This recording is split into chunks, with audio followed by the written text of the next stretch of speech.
How to automate repetitive QA tasks with n8n. To automate them, you first need to pinpoint tasks in your QA workflow that perform frequently and follow predictable patterns. So I have in here an example, which is my workflow. So this is just a sample workflow.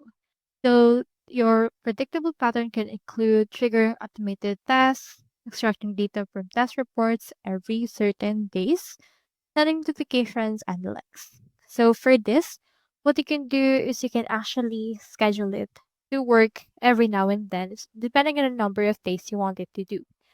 So for example, you can click onto this executions. You can see in here the number of executions done yet. So I have not done anything yet. What we can do is we can click onto this execute workflow, and then it will just wait for the trigger event after that. So you can actually do it every now and then. You can just program it to do so.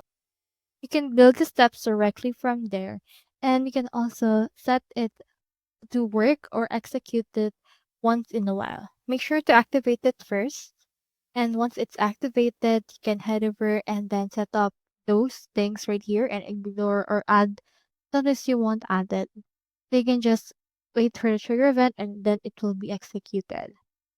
So that's all there is today, and I hope this video helped you out.